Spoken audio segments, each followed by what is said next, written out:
जय श्री राम दोस्तों, स्वागत है आप सभी का सनातन धर्म यात्रा में। दोस्तों, पिछली वीडियो में आपने श्रीमद् भगवद गीता के 18वें अध्याय के 44 श्लोकों को सुना और समझा। अब आइए चलते हैं श्रीमद् भगवद गीता के 18वें अध्याय के 45वें श्लोक पर। इसमें लिखा है, सुयुष्वे कर्मण्यभिरता संसिद्धि लभिते नरा स्वकर्म निरता सिद्धिम यथा विदन्ति त्रक्षणु। अर्थात अपने अपने अधिकार के अनुसार कर्म में निरत मानव ज्ञान योग्यता रूपी सिद्धि प्राप्त करते हैं। अपने आधिकारिक कर्म में निरत व्यक्ति किस प्रकार सिद्धि लाभ करते हैं उसे श्रवण करो। उसके बाद 46वां श्लोक है, यथा प्रवर्ति भूतान एन सर्वमिदं ततम स्वकर्मणा तंभर्च सिद्धिं विदन्ति मानवा। अर्थात जिनसे जीवों की उत्पत्ति होती है, जिनसे यह समग्र जगत व्याप्त है, मानव अपने कर्म द्वारा उन परमेश्वर का अर्चन कर सिद्धि प्राप्त करता है। उसके बाद 47वां श्लोक है, श्रेयान स्वधर्मो विगुणा परम धर्मात् स्वनिष्ठतात् स्वभाव नियतम कर्म कुर्वन्नापनोति किलविषम।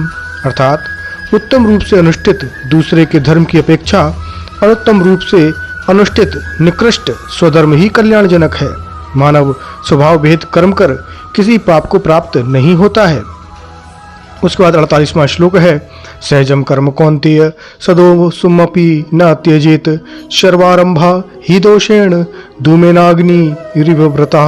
अर्थात हे कौन्तेय, दोषयुक्त होने पर भी स्वाभाविक कर्म नहीं त्यागना चाहिए, क्योंकि सभी कर्म दोष के द्वारा उसी प्रकार आवृत हैं जिस प्रकार आग धुएं के द्वारा। उसके बाद 49वां श्लोक है, असक्त बुद्धि सर्वत्र जितात्मना विगत स्पृह नैश्य कर्म सिद्धिम परमाम संन्यासेन दिगच्छति। अर्थात प्राकृत वस्तु मात्र में आसक्ति शून्य बुद्धि वाला, वशीकृत चित्त वाला और ब्रह्मलोक तक के सुख आदि में स्पृह शून्य व्यक्ति स्वरूपता कर्म त्याग कर नैष्कर्य कर्म रूपी श्रेष्ठ सिद्धि प्राप्त करता है। उसके बाद 50वां श्लोक है, सिद्धिम प्राप्तो यथा ब्रह्म तथानुति निबोध में क्षमाशेनैव कौन्तेय निष्ठा ज्ञानस्य या परहा।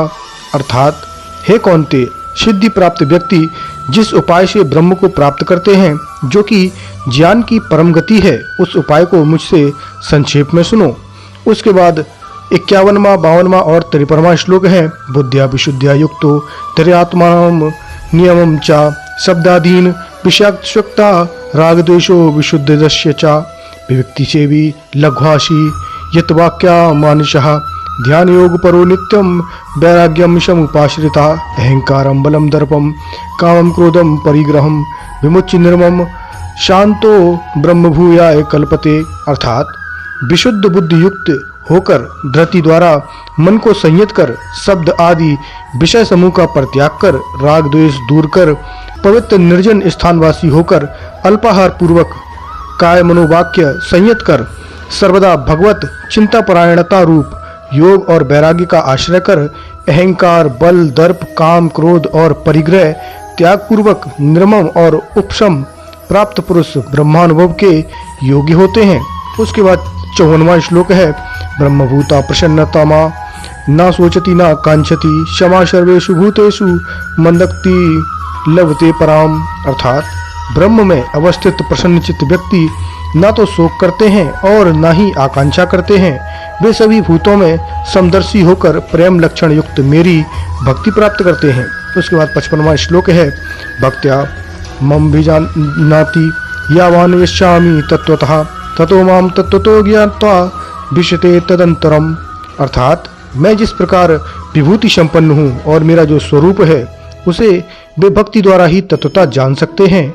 उस प्रेमा भक्ति के बल से मुझे तत्वता जानकर वे मेरी नित्य लीला में प्रवेश करते हैं।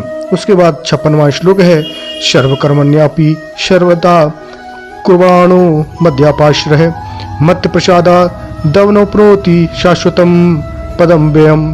अर्थात मेरे एकांत भक्त सर्वदा कर्म करने पर भी मेरी कृपा से नित्य अव्यय वैकुंठ धाम प्राप्त करते हैं। तो दोस्तों, यहाँ पर श्रीमद् भगवद गीता के 18वें अध्याय के 56 श्लोक समाप्त हो जाते हैं। तो अभी तक आप क्या समझे, कृपया कमेंट बॉक्स में अवश्य बताइए। बने रहिए सनातन धर्म यात्रा के साथ और लेते रहिए रोचक एवं धार्मिक जानकारियाँ प्रमाणों के साथ। धन्यवाद। जय श्री राम।